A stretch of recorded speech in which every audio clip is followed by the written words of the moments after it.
afternoon, guys. Welcome to this group's presentation for assignment 2 in Foundations in Education. My name is Mujahid Khan, and group members will also introduce themselves to you now. I am Natasha Alexandra. And I am Paula Lashley Gonzalez. I'm Trisha Basulkan. I'm Radi Kilawa. We hope you all enjoy the wonderful play that we have prepared for you all today. Thank you. Thank you. Good afternoon, parents and teachers, and welcome to another PTA meeting at Trinidad Secondary School. You all know me, Mr. Khan, principal of the school, and we have convened this meeting today to address some issues that you, the parents, have raised regarding some concerns that you all have as to what's happening in the classrooms of the school. Before we get into the question and answer part of the meeting, one of my staff members wishes to address you, the parents, on some concerns that she has. Miss, the floor is yours. Thank you, sir. Sure. Good afternoon, parents. I am Miss Fox, and I teach social studies and HFRA at the school. I have a question for you. Isn't it the parents who's responsible for how the students behave in the classroom? And me, after all, you have brought these children, right? You listen values of them, you will train them, you will teach them how to behave. So I am thinking that the parents is responsible for how these children behave. I mean, sometimes the homes these children come from. Parents, I know you'll work really hard, right? I'm not faulting them for that. But sometimes the children are left unattended. And these children do as they please at home. So when they come into the classroom now, they want to do the same thing. They don't want to listen to teachers. They want to do as they please in the classroom. And then again, some of them just rebel in the classroom, right? They are acting out. And it's because of how some parents treat them at home. Some parents bawl behind their children, use obscene language with these children.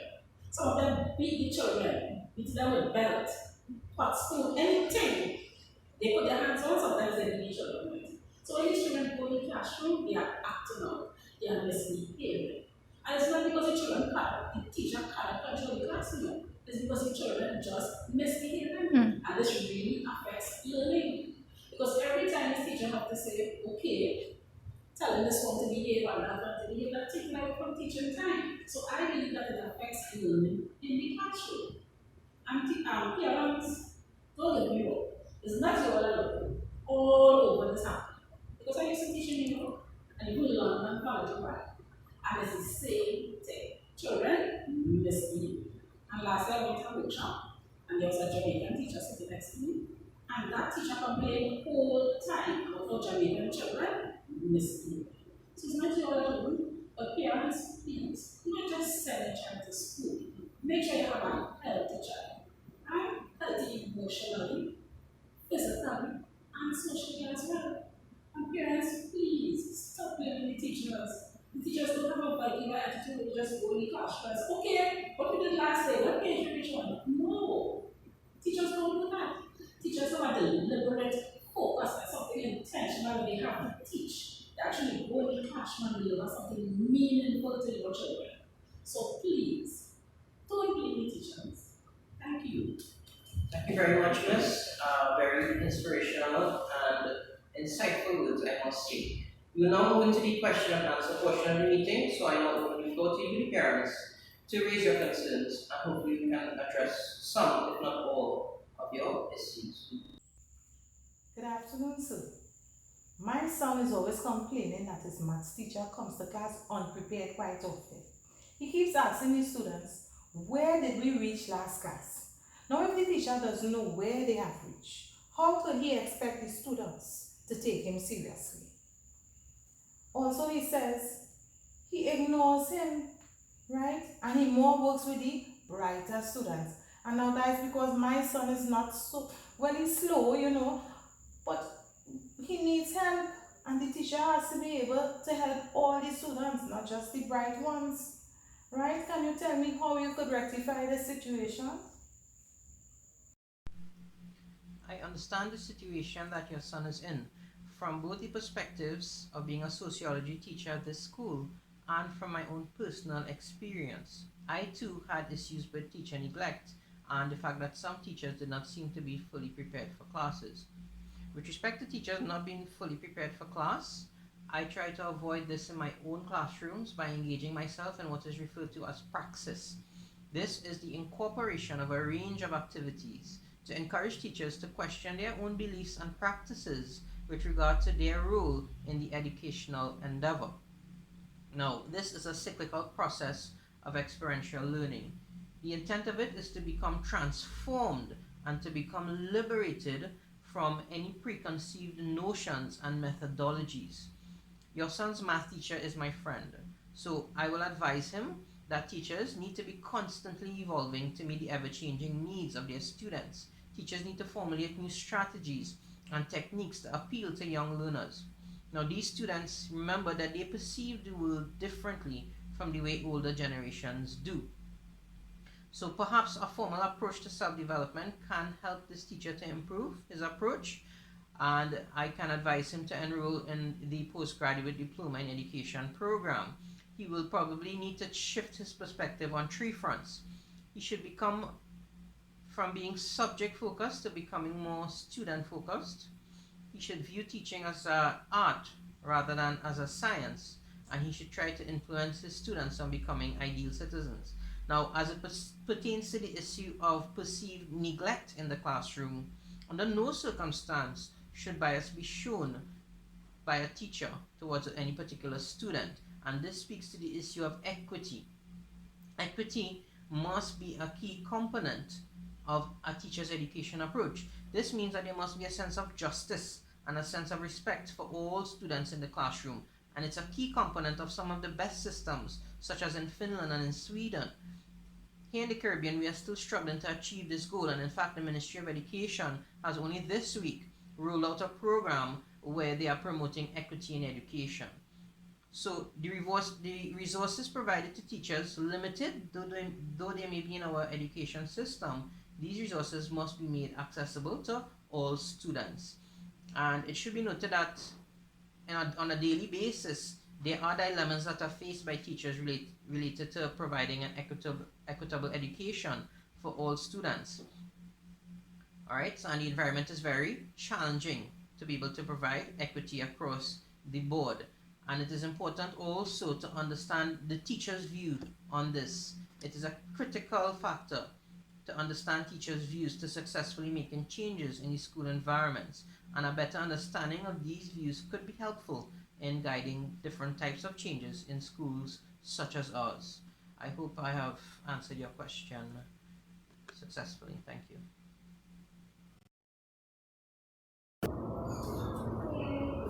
Good afternoon, parents, teachers. My son is English teacher. She does a good job sometimes, and she does a lot of skits and videos and other creative multimedia stuff that really grabs their attention in the beginning. But then she moves on to write and write and write, go for the notes. And by that time, the students are all lost. So, what does she do? She continues to write some more. She ignores the fact that the students are not paying attention, they're becoming disruptive. And I'm wondering, is there something that I as a parent can do to help? And is there something that can be done for the teacher to probably change? In order to improve her classroom management, perhaps.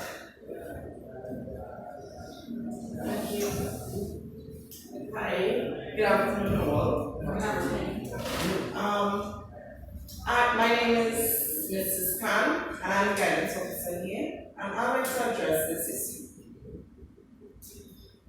Thank you firstly for noticing this aspect of your child's education and paying that attention to your child. Rest assured that we do as teachers here pay attention to them as well. According to Canada, all human beings possess these 9 intelligences. However, they possess them in different amounts. It's important for both us as teachers and the parents to know where our students and children are at.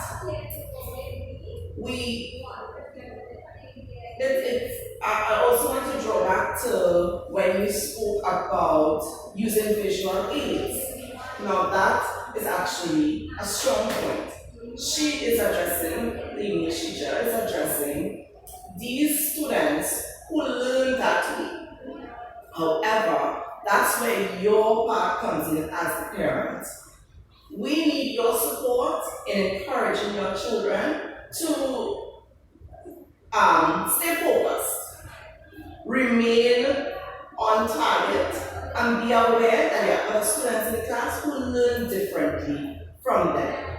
So, meanwhile, while the teacher is writing a note, there are students who learn that way, as well as there will be students who learn like your child through visual aids. So I just want to and then there's also that issue that you raised where the teacher is ignoring the students and she continues to write on the board. Now that is some need for concern, and my suggestion, I could take it back to the principal here and he can speak to his staff, speak to the English teachers, and let them know, they can probably address it by having group meetings, projects, giving each child something to do written so that no child is left behind and no child is left unattended. Yeah, so thank you for that.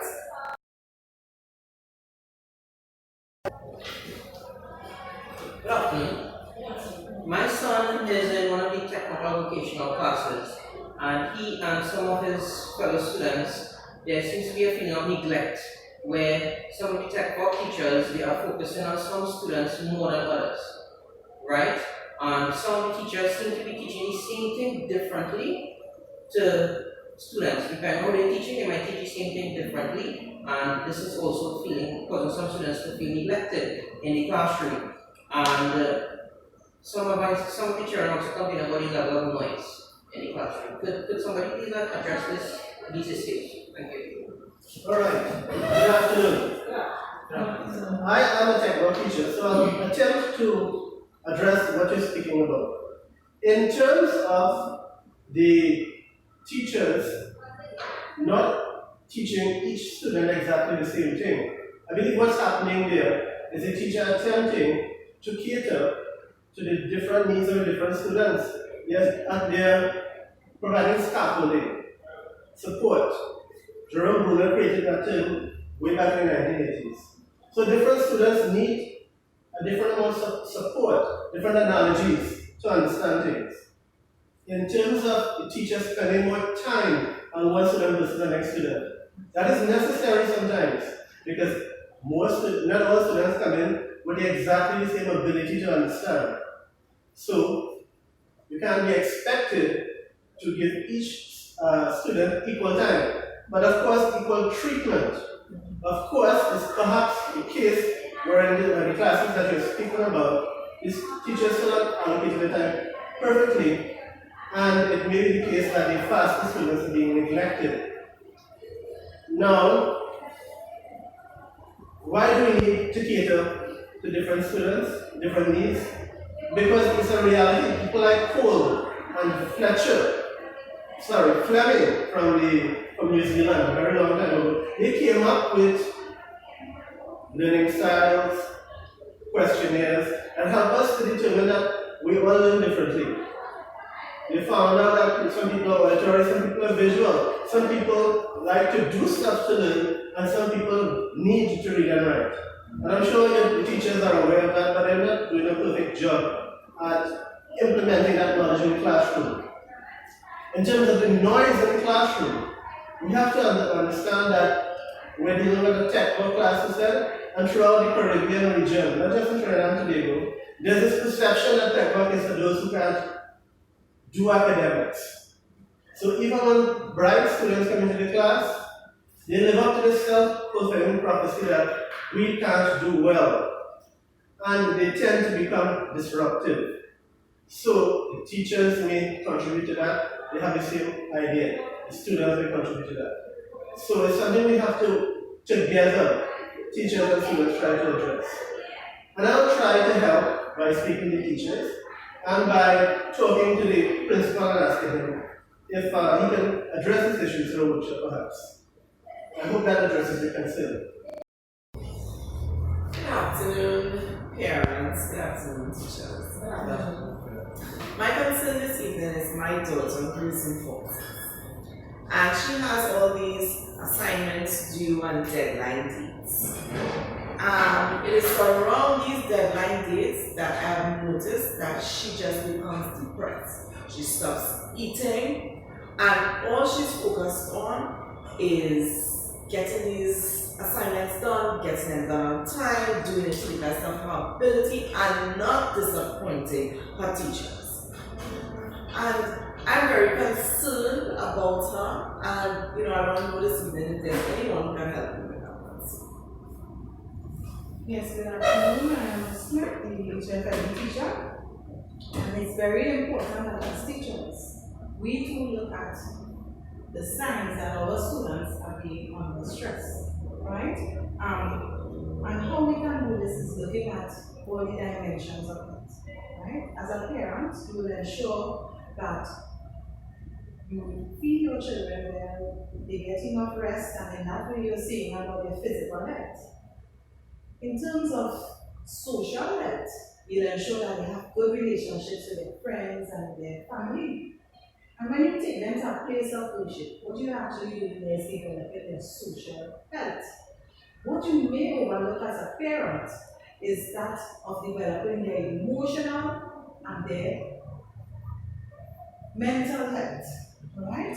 And it's good that you have recognized that something there is off, right, in terms of those two areas. Now, with the intervention of the World Health Organization's intervention skills, we have been using those things in education in terms of looking at developing emotional and cognitive skills of our students, right? And in that way, they are able to develop the ability to deal with situations, all right? And whatever challenges that may arise. So what we do when we teach the cognitive skills in our schools, we are allowing our students to be able to develop problem-solving skills as well as critical thinking skills, right? When we look at now how can we develop their emotional skills, is where we teach them to manage stress in terms of how much work they have to do, and also to manage their time, right? So that they know how to prioritize, right? According to UNESCO, the ideal paradigm person is that person who has developed good problem solving skills and critical thinking. So that is where we want to take our students. Okay? I hope that will help you in understanding and knowing how your child can be.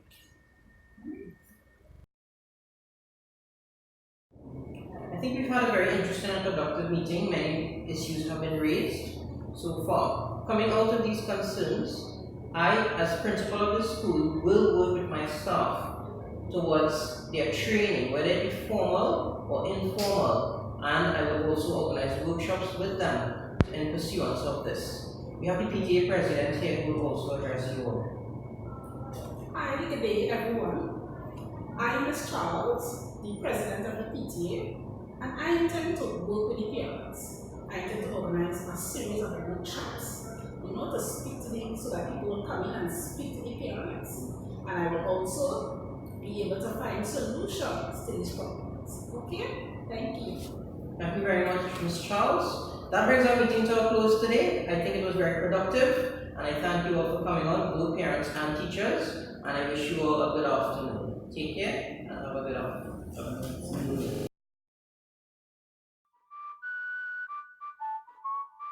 I can follow